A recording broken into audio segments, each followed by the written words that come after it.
On behalf of the Department of Bank Management and our beloved Head of the Department, Dr. T. Usha Priya, a very happy morning and a hearty welcome to the day one of webinar series Be Unstoppable, organized by the Department of Bank Management, Ethiraj College for Women, in association with Young Indians. I request Dr. N. Nandini, Associate Professor, Department of Bank Management, to introduce the resource person of the day.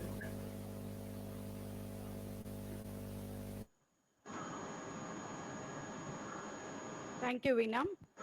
Warm welcome and greetings to all the participants to the webinar series Be Unstoppable, organized by the Department of Bank Management, Ethiraj College for Women, in association with Young Indians, Chennai chapter. The series aims at kindling the creativity in you and make you realize that every situation holds an opportunity. On behalf of the department, I take pleasure in introducing the speaker, Mr. Seshu Karthick, founder, Dimension Co. He is a graduate from University of Texas, Dallas, and alumnus of Stanford Graduate School of Business Ignite. He was selected among 200 entrepreneurs in India for PN Growth 16 by iSpirit. Was a regional finalist for Microsoft BizSpark in 2013. He is a technology evangelist, marketing strategist, and entrepreneur. He is also an ardent writer and sports enthusiast. Wishing that the participants enjoy and learn from this session. Over to the speaker, Mr. Seshu Karthik. Thank you, ma'am. Thank you very much for the introduction. A very good morning to all the boys and girls, ladies and gentlemen. Uh, my name is Seshu Karthik, and I represent the organization Young Indians.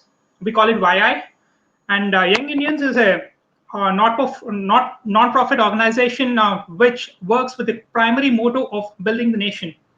And this is one such activity where we share our knowledge with the students of the next generation, and we help them evolve. So with that introduction, let me get into the subject.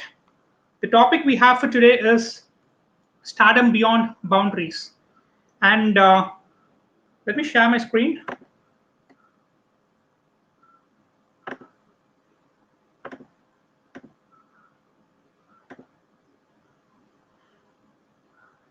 Okay. Right. With a introduction that this seminar is going to be addressing all the students, and it is being fine-tuned for students to become student entrepreneurs as well as digital marketers. So to get into the subject, stardom. How do you define stardom? Who can become a star? Stardom is something associated with people with years of experience and years of hard work. They reach a pinnacle in their industry, and that's when they call stars, right? And how can a student become a star?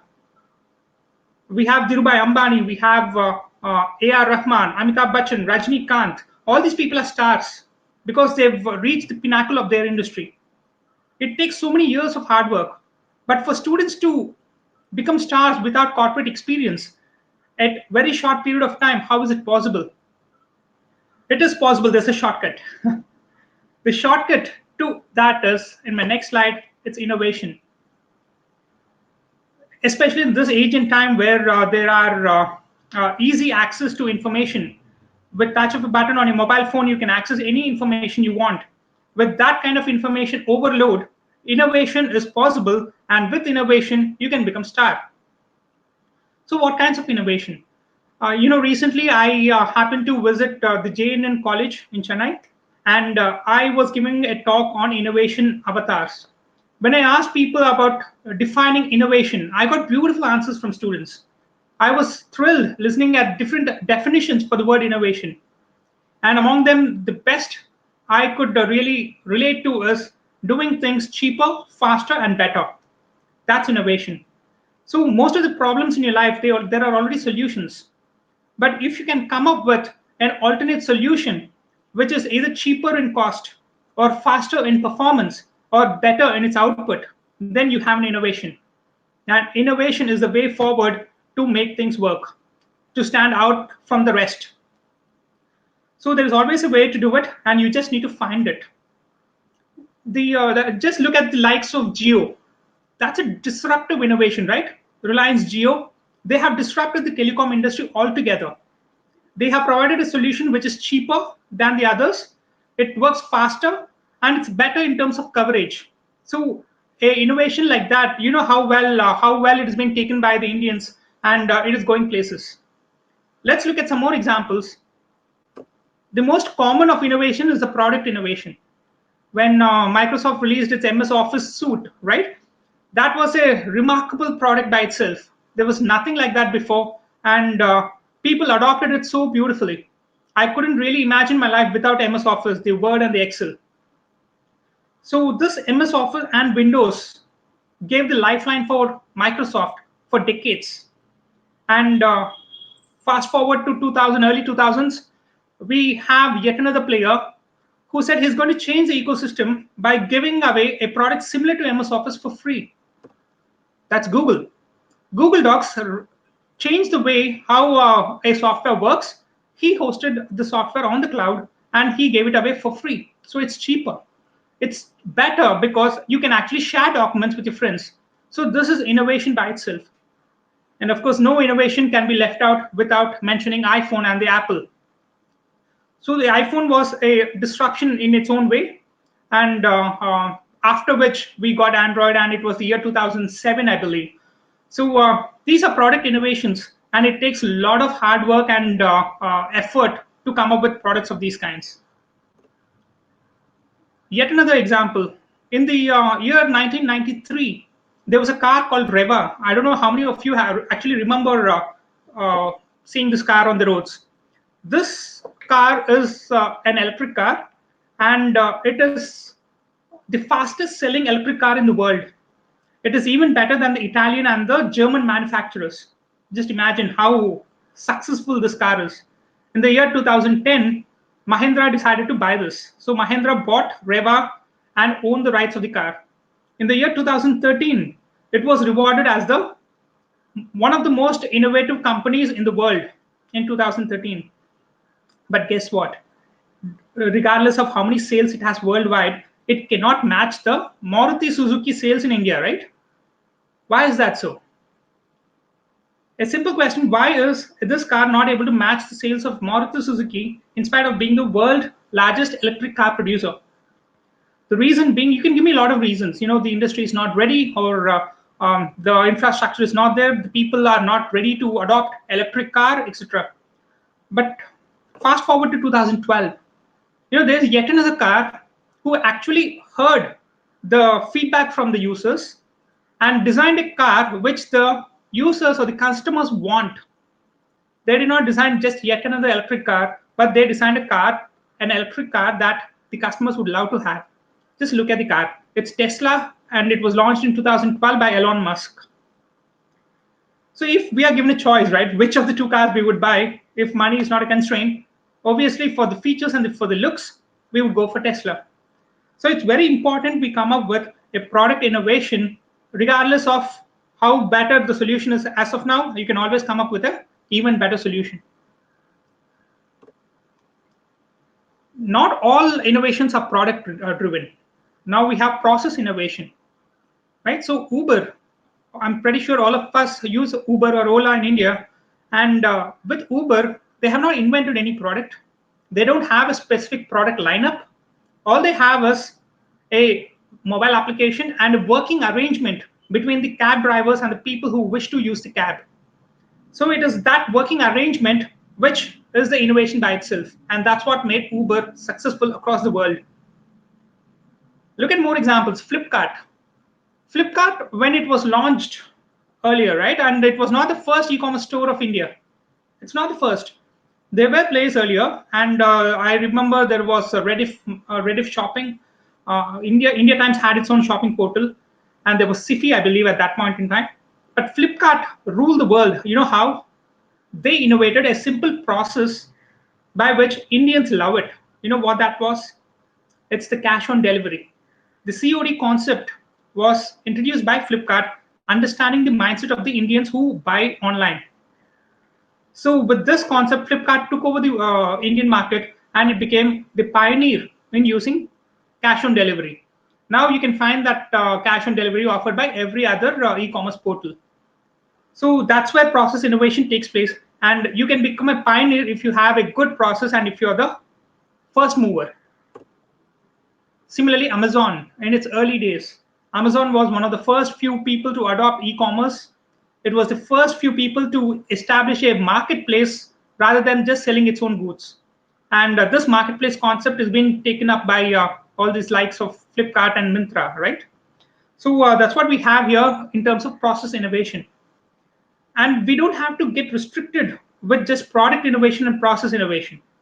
There are many other kinds of innovations, like we have experience innovation. Why do we go to Ibaco, or there is this Cold Stone or Cream and Fudge? Why do we go there and eat an ice cream? Each ice cream costs like 100 plus, right? 100 rupees or more. We can buy a jug full of ice cream, right? At a Nilgiris or one of the supermarkets. But why do we go and experience eating an ice cream at Ibaco? When you go and ask for two flavors, he's going to mix and match. He's going to put some toppings. He's going to hit the ice cream and give you in a cup or a cone. So that's nice. That's an experience. You sit with your friends and you chat, and then you have an ice cream. So it is for that experience that you pay money for. So that's an experience innovation. Starbucks lets you spend hours together in their Starbucks units, but you all you have to do is just buy a coffee or something. So with that experience innovation, these people have become the number ones in their industry. And I will. This is the fourth kind of innovation, and this is my favorite of lot. And I'm going to stop with this kind of innovation for now. It's storytelling. Innovation by storytelling. What do you think the fortune cookies of the Chinese restaurants became so popular? They were being passed on for decades together, right? And these fortune cookies are not very tasty either, right? So have you even tasted a fortune cookie? I don't know. But when you open that fortune cookie, you will have a small paper with a message written for you. It is that which interests people to get those fortune cookies and check out what is the message they have. That is storytelling. It's the only reason why people get fortune cookies and they explore what is the message they have.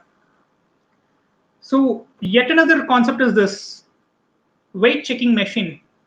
I don't know if these machines are still available on these railway stations, but you can go and check your weight on this machine and you get a small token, right? And it has a small message for you behind the token along with your weight. So these again interest people not because they want to check their weight, but they want to check the message they have in store for them. And it is a one good storytelling innovation.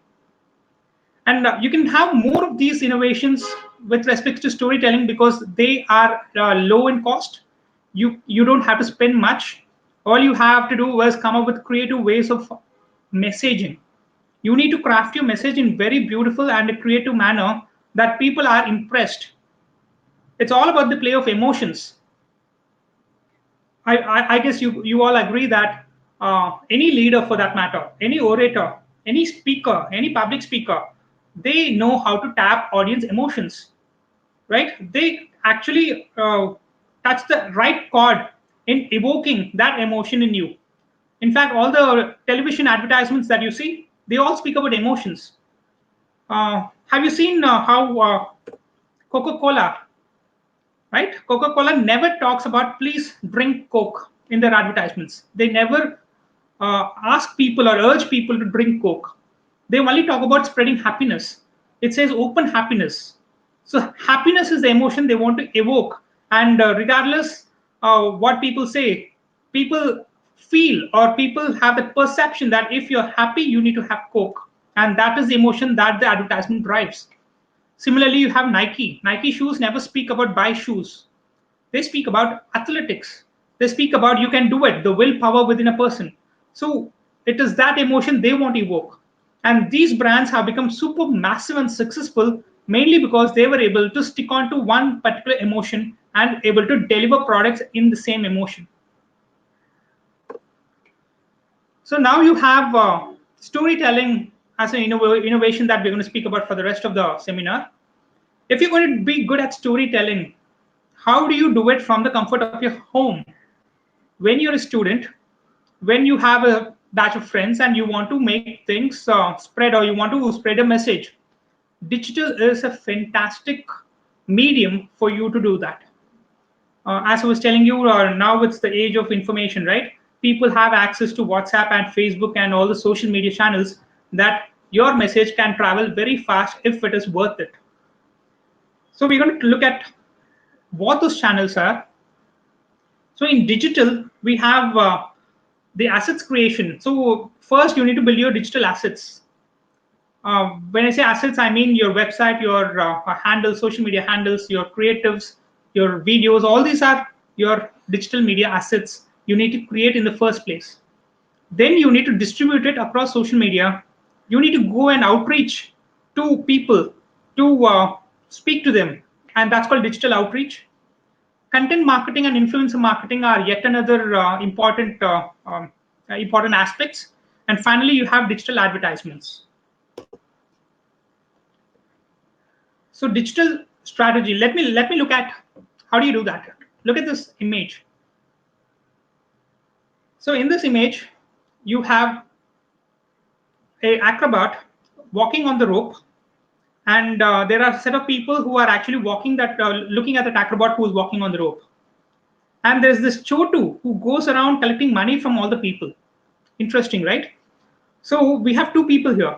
One is an acrobat who is walking on the rope, attracting the audience, and there will be one little guy who will go around and collecting money from all these people. So the person who is walking on the rope is a marketer. She's attracting the leads, attracting the crowd. This little boy who goes and collects money is the sales guy. He goes and collects money, right? So looking at this example, we're going to replicate this in the digital world. We're going to have some kind of activity to attract people, and then we're going to have another kind of activity to get money out of those attracted people. I really hope it's clear. So we have, for any specific digital campaign, you need to have four kind of modules, four components involved in running a campaign.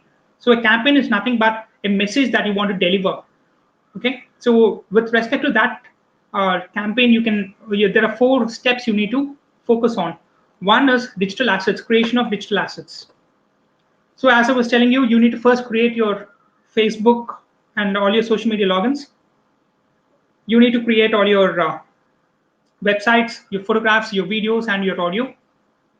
And finally, you need to also have landing pages and also optimize it for social media, search engines. Search engine optimization is SEO. So once you have all your assets in place, that's when you move on to the next step of digital optimization.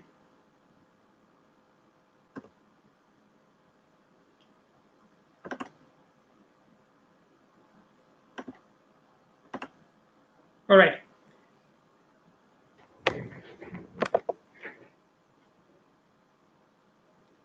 So you have your, on your website, you have, one second, just give me a break.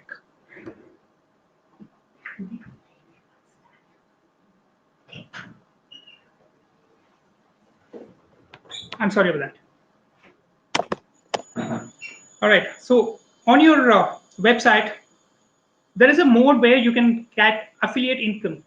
So if you look at how Amazon has a lot of products, and if you can be their affiliate, you can promote those products and you can raise income out of it. One good example is if you have a website, try to promote some of the products that Amazon has or any other affiliate marketplace has. These products are promoted in your own creative ways.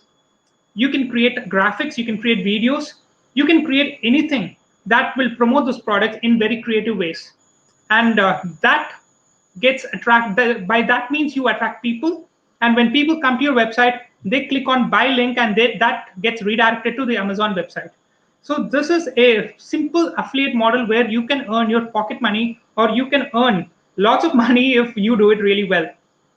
This is one structure where you can collect email address of people if they want to be notified of creative storytelling.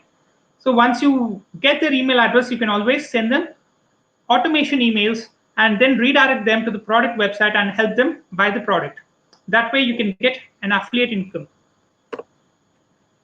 Search engine optimization is very important.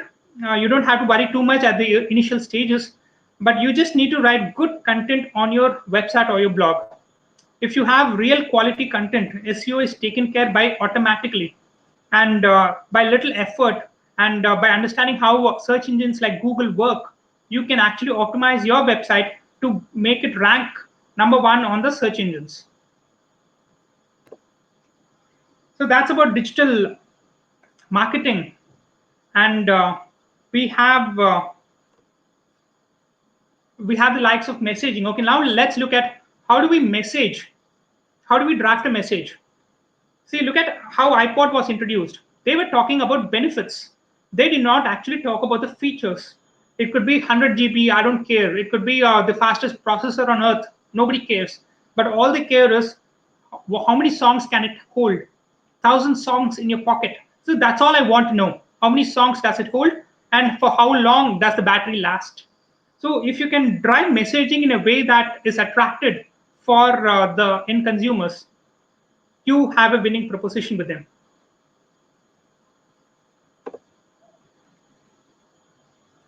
Now you have the content distribution. So once you have good messaging, you need to distribute that message across social media and different networks.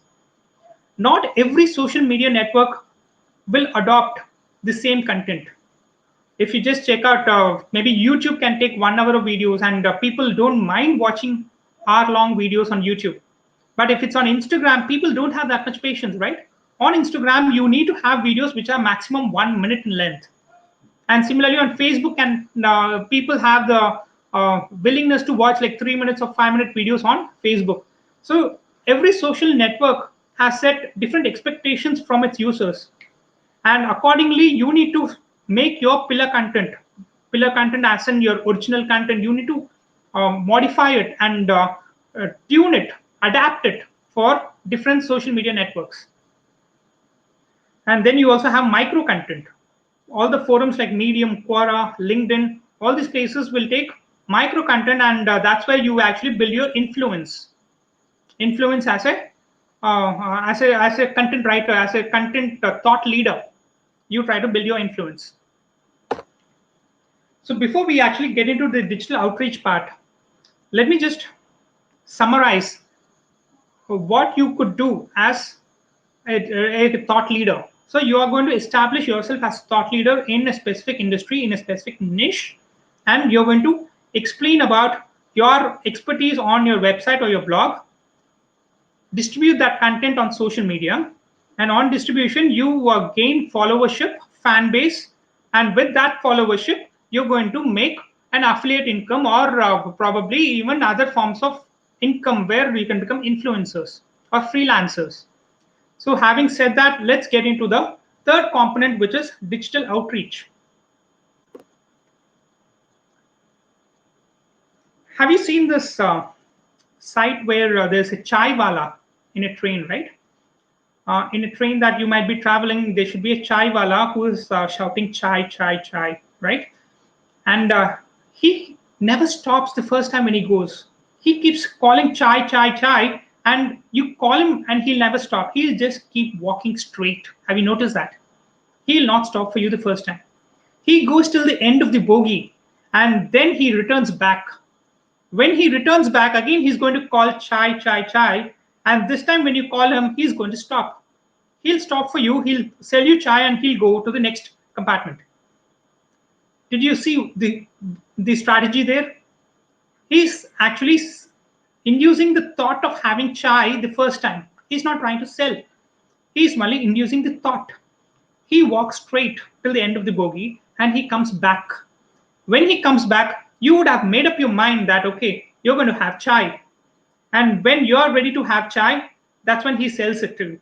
And apparently, out of experience, he has noticed that by selling chai the first time, he's not going to make much bucks. But when he returns, and that's when he gets more sales happening. So this is the same concept we are going to use in digital outreach as well.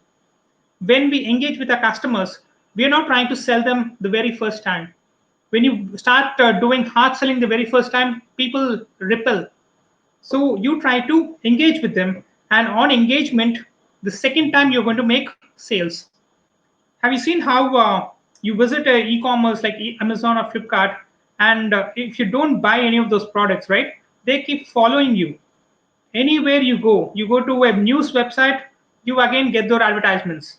So the same products keep following you wherever you go, right, on digital media. So that is retargeting or re-engagement, which is automated by their own processes. We can discuss about those process as well. So I really wish you get this concept very clear in your head. Yet another way of re-emphasizing or re-engaging with your audience is email automation. So most of the companies have this structured emails which are already pre-written and pre-scheduled. So you get your first onboarding email the very first time you give your email address to the website.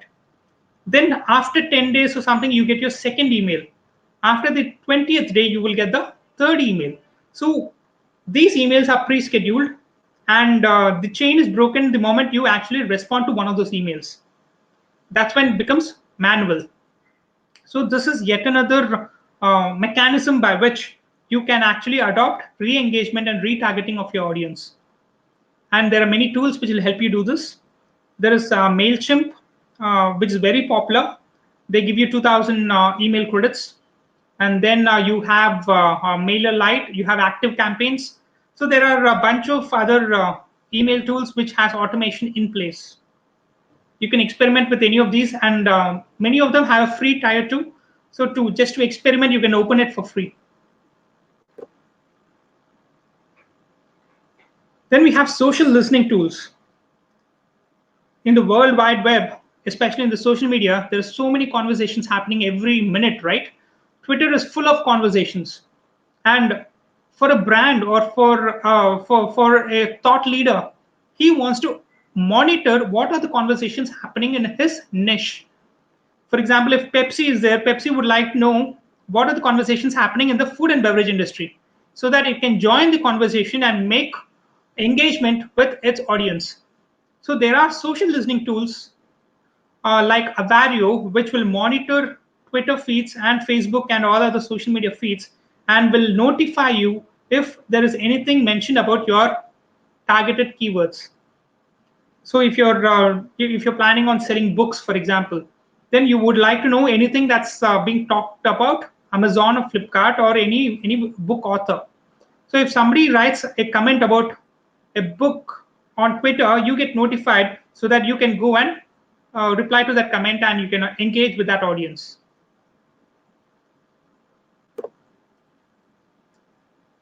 Thought leadership is not only on your own channels. Obviously, your own channels are meant for building a fan base for yourself, but there are also public forums like Quora. There are review sites like Google reviews, Facebook reviews, a lot of forums, a lot of third-party blog applications like Medium, where you can actually write your content and you get appreciated for the value of the content you write. So these platforms can be utilized effectively for your storytelling and for your messaging. And by creating quality content, you can actually drive a good follower base in each of these portals. I think even Zomato, for example, has a system where you get points for every review you write, right? So if you love food and if you visit a lot of restaurants, you can write reviews and you get points and you get follower base for the kind of reviews you write. So you don't have to be stuck only with social media of your own channels. You can also visit a lot of different third-party websites and also contribute content to these crowdsourced platforms.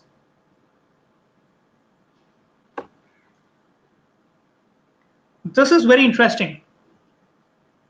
This world of information, right? It has opened up a new avenue for young students and youngsters and people with real thought leadership to become influencers. If all you have to do is you have to do your messaging right on your own social media channels and probably influence a lot of your followers to take an action. So brands are ready to pay you for that. For example, if I open a restaurant, I would like to get the word out about my restaurant to all your friends. So probably I will come and I'll pay you certain amount of money for you to write about my restaurant on your social media channel. so that all your friends circle, all your fans will read about it, and they eventually visit my restaurant. So it's a simple use case, right? So in this example, you can, if you're good at Twitter or if you're good at YouTube or you are a good video maker, you can have your own channel and you can build your fan base, and eventually you can become an influencer. So that's the idea of online influencers, and there is no age limit for this. And while you're a student, you can become an online star, and this is the real shortcut to become one. Finally, we have digital advertising. So all that we spoke till now was about free tools, right? Everything is free. There is no real cost of doing it except for your effort and your time. But when it comes to digital advertising, you need to put in some money. So you can create advertisements on Google search, Google display advertisements. Then you have LinkedIn ads, you have Facebook ads, you have YouTube ads. I'm pretty sure you have seen a lot of YouTube ads, right, while watching videos. And of course, retargeting. I was talking about retargeting, how you visit an Amazon product and probably that follows you wherever you go. Those are called retargeting advertisements. So by doing advertisements, they give you a boost for your content, because at the initial stages you may have less number of followers or people following your content, and with retargeting advertisements you can increase the number of followers and get the word spread across different people.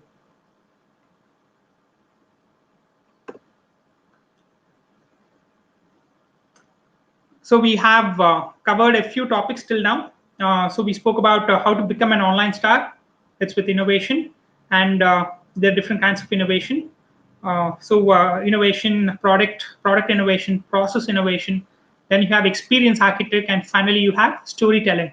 And storytelling is more effective mainly because it is less expensive and it is easy to approach. We spoke about how to deliver brand stories for the internet generation, especially with using emotions and tapping the right emotion of your audience. You can generate good brand stories, and you can do it on different mediums. You can use images, videos, TikTok videos, or you can use quality blog content to generate your thought leadership. How do you storify your message for maximum impact? We spoke about that. And then how to practice digital marketing. So there are 4 different components. First, you need to create your digital assets, get into social media marketing, then digital outreach, and finally you have your digital advertisements. So with these 4 components, you can actually practice digital marketing. And how do you start making money online? We also touched upon this topic by a couple of ways. One, by affiliate income. You can actually promote some of the products of Amazon or other affiliate products, and you can get some pocket money out of it. You can become an online influencer, and you can spread the word for a brand, and in return a brand will be willing to pay you. So these are the couple of ways that we spoke about how to make online money. With that, I believe we have concluded the talk on how to become a star, how to reach stardom at the early stages of you being a student. So I think I'll be opening up for questions very shortly.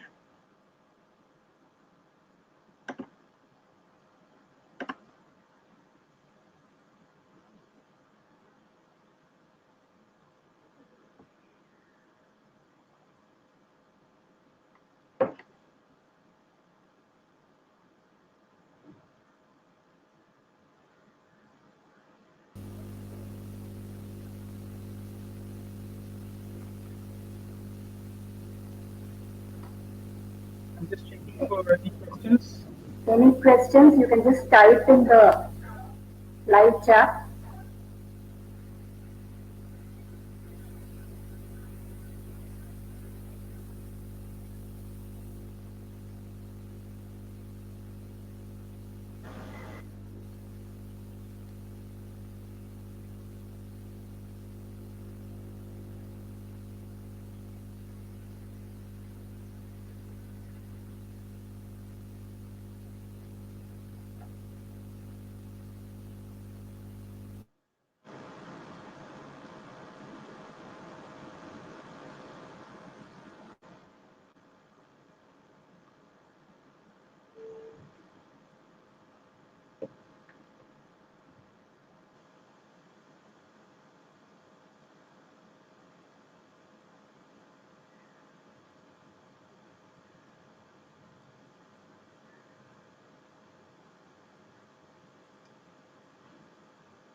What are the drawbacks of being an Yeah. influencer?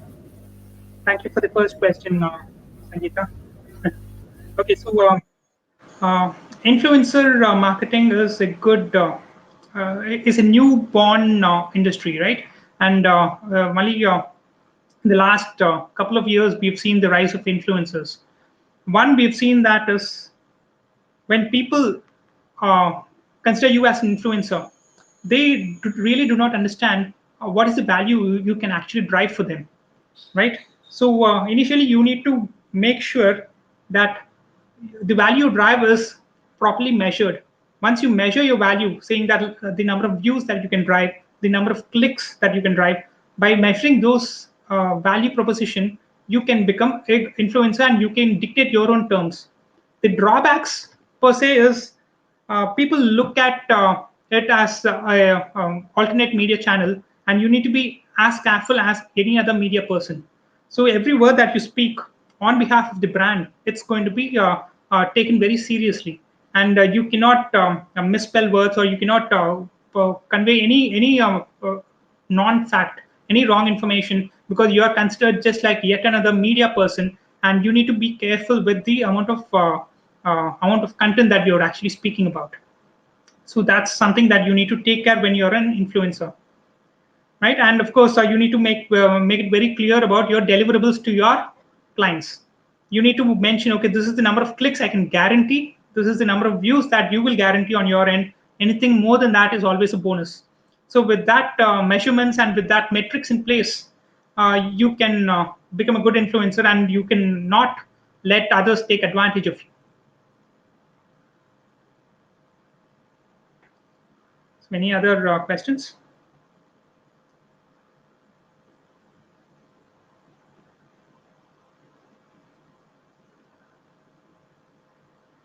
Right. How does applications like Facebook or Instagram show related topic that we search in Google or any other browser?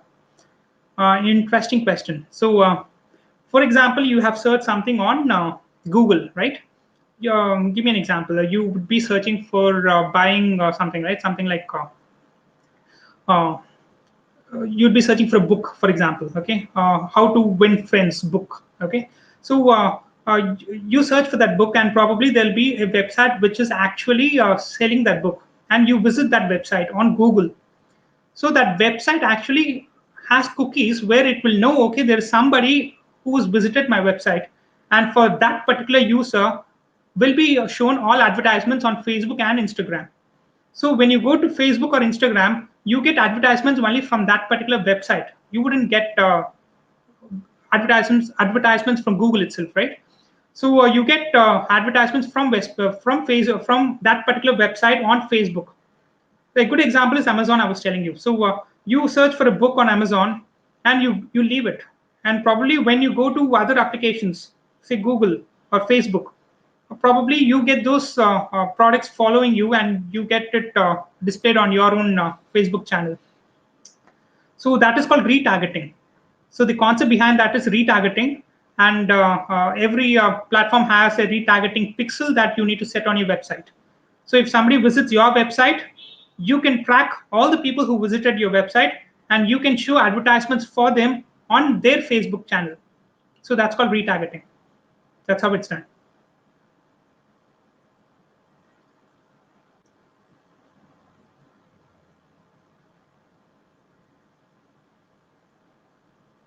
I hope I answered your question, Rohin.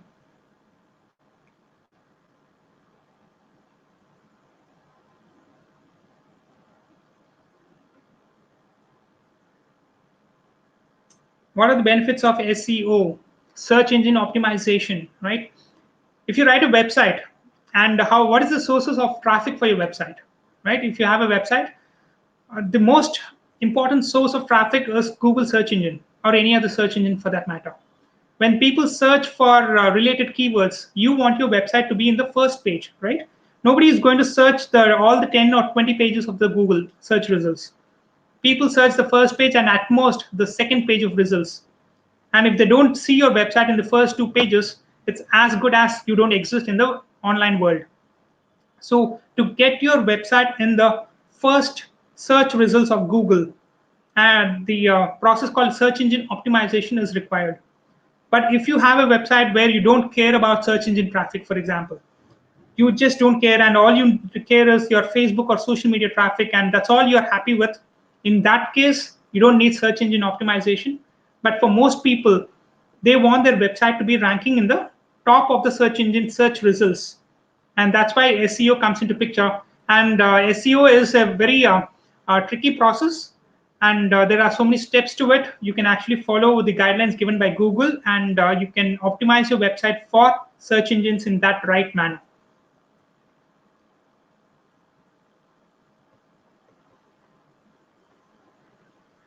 Is social media marketing effective? Effective for what? You need to set your goal right. So, social media marketing is not a sales channel, right? Social media marketing is an engagement channel. It gives you an opportunity for you to engage with your audience. And if you want to do direct selling, that's not the right channel. Social media is not an effective channel for selling. But if you want to engage with your audience, you want to do storytelling, you want to spread the word, if you want to do branding for your company, then social media is a fantastic channel. It is a very effective channel for driving your brand, for creating a community around your brand, and for engaging with your audience, for storytelling. For all these reasons, social media is very powerful, and we really do not recommend you to do any hard selling on social media. If you want to sell your book on social media, please don't do it. That's not the right way of doing it. Instead, you should be talking about what is the content you have written in your book on social media, and then interest people to buy it indirectly. That is called subtle selling. Subtle marketing works best on social media because you're going to explain to them what is the content, how they're going to benefit. You're going to spread the word, but you're not going to ask them to buy explicitly. You're going to create interest for them so that they buy automatically. Okay, so in that way, social media is very effective, but please do not do direct selling because that's not how social media works for direct selling.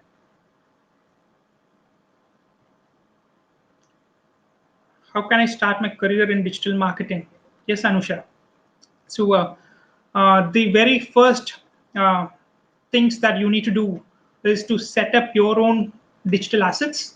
So first, uh, get to know what digital marketing is, explore it, and learning digital marketing is one thing, and exploring and practically doing digital marketing is yet another thing, like in any other industry, right?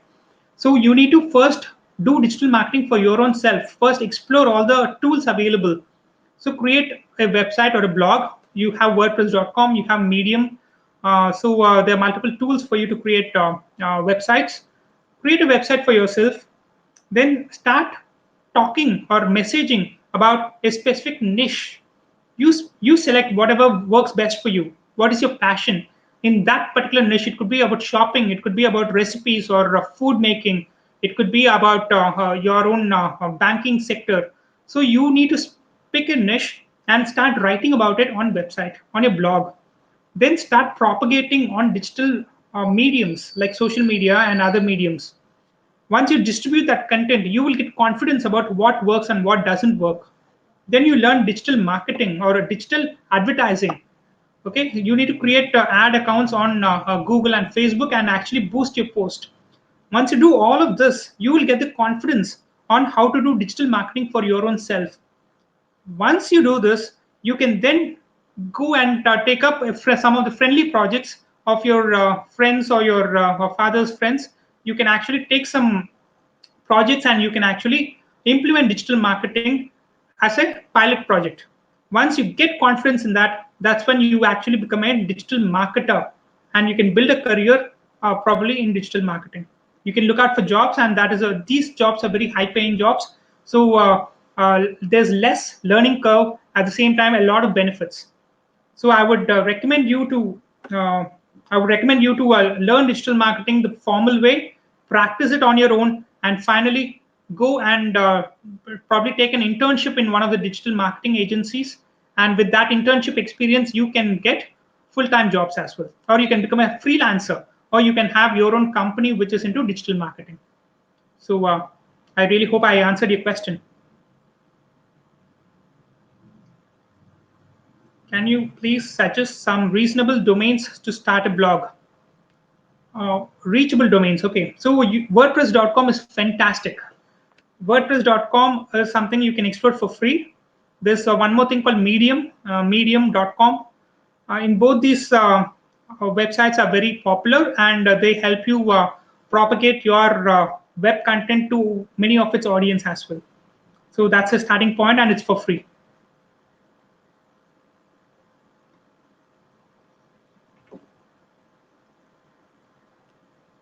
Right. So outsourcing digital marketing for your product, right? So there are digital marketers outside in the industry doing for as low as like 15, 20,000, and it can go up to a lakh or lakh and a half per month. And every month you need to keep paying just to keep the digital marketing ball rolling. We have an agency ourselves, and we have different packages. As I was telling you, the packages vary from all the way from 20,000 to 1.5 lakhs based on exactly what your requirements are and what is the kind of output or impact you want to create. So based on that, those parameters, the price would depend. But of course, you can start yourself doing for free, and then you can probably take it gradually. You can start off with digital advertising, put some budget on digital advertising, and then from there you can take it slowly.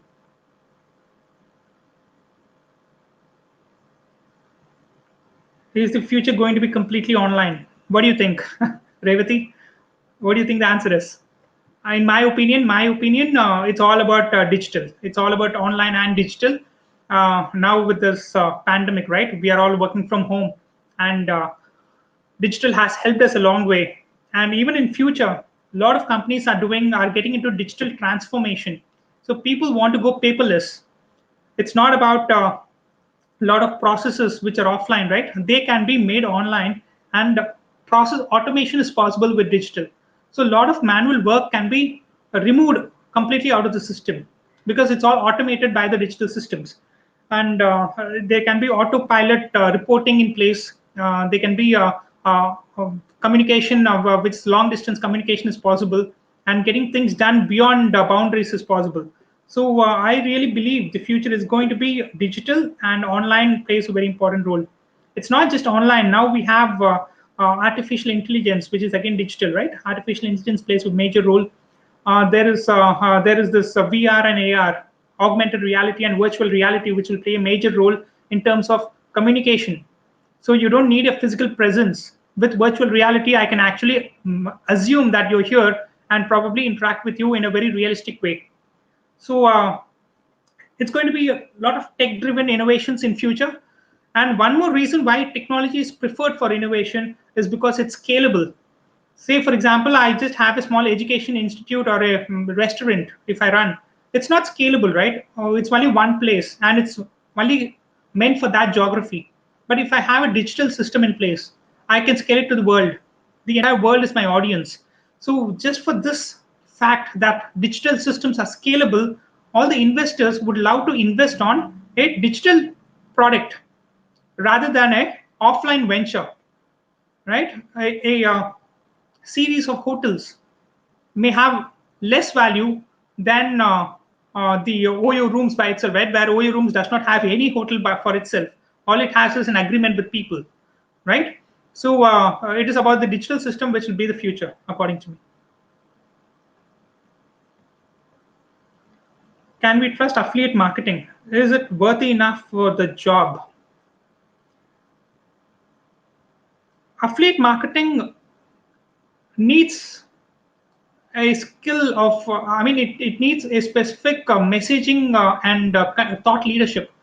For example, if I'm going to talk about home automation, and there are so many home automation products on Amazon, right? People can directly search for home automation products, and they can directly go to Amazon or Flipkart and buy it, right? Why would they come to my website, look at what I have written, and then click on a link and then go to Amazon and buy, right? So you need to have that value proposition very clear. If you give quality content, for example, if you can compare what are the different kinds of home automation products available in the industry, the pros and the cons, the top 5 products to buy, all these are original content, right? All this, you put your skill, you understand the subject, and you write a beautiful article about which are the top 50 or the top 5 home automation products to buy. So then people would love to read your article and then they would click on your recommendation. So if you have a specific niche and if you're good at that, you need to build a proper landing page and a website for that niche and then stick to that and build an affiliate model on that niche. If you're good at books, just write about books. If you're good at automation products, write about that. If you're good at technology, compare technology tools, right? You can compare technology tools and write blog articles about that. And probably when people read your blog article, they will make a choice and they click on that link, which will take them to the tools website, right? So in that way, affiliate marketing can help you. Initially, you may not earn much because obviously you are building your career in that. But I would not call it a career. I would not call it a job either. I would call it a passion. So you can start off as passion and see how it works for you. And probably in course of time, you can build a better career. And affiliate can always be a side channel for most people. For very selected few who are exceptions, for them affiliate marketing can be the full-time job where they get lots of money from that. But to begin with, I think it is always good to have it as a side channel and probably work towards it. Once you're comfortably making money out of it, then probably you can become an internet marketer. How does digital marketing would be in the future? Right.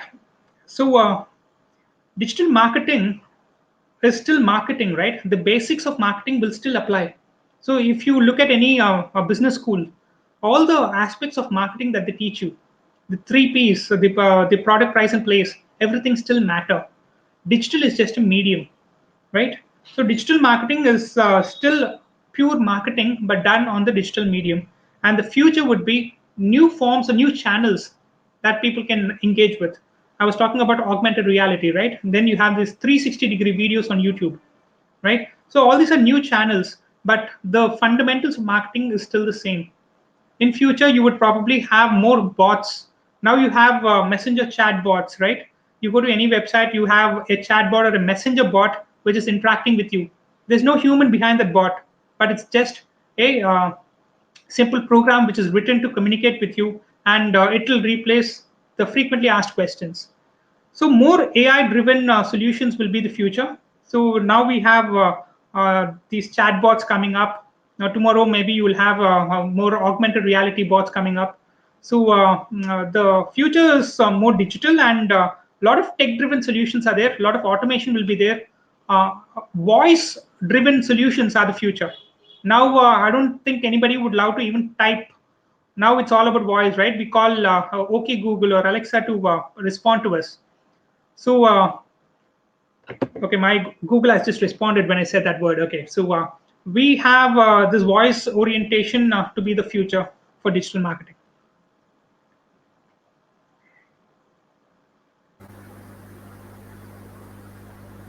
I think there are no more doubts in the chat box.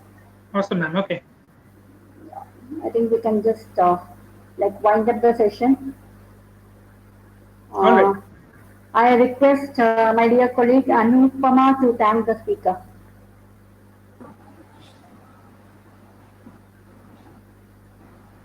Good afternoon, sir. It is a great privilege to thank on behalf of the Department of Bank Management for the first day of the webinar series, Be Unstoppable, on the topic Stardom Beyond Boundaries.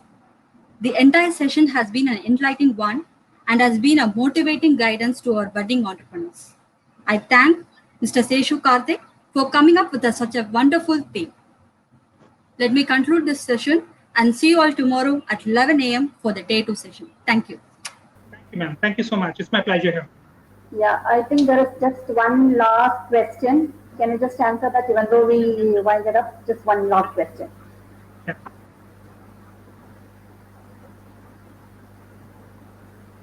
How will digital marketing affect the business and economy in the coming years? Right. So, digital marketing now the mainstream marketing has been very beautifully substituted by digital marketing, right? And now people have to spend money, specific amount of money for targeting their exact target audience. Unlike in televisions and newspapers and hoardings, where they are mass appeal, right? They only build the brand. But in digital marketing, you can actually pin target the geography and the kind of age group you want to actually target. And only for that specific audience, you can drive marketing. So the cost of marketing has come down remarkably in digital marketing. And because of which the businesses will thrive even better. Instead of putting a lot of money on mass marketing, now people have adopted very specific low budget marketing, and that will help them thrive better. And I believe that the business and economy in general could improve provided your audience is tech aware. If your audience is not technology aware, if you're looking at the market of carpenters or maids or the other sector of people who are not technology aware, then digital marketing cannot do much for them. But if your target audience is more technology driven people, then I believe it, it will be a good boon for all the businesses and the economy in the coming years. Thank you. We will end up the broadcast. Yes. Yeah, thank you.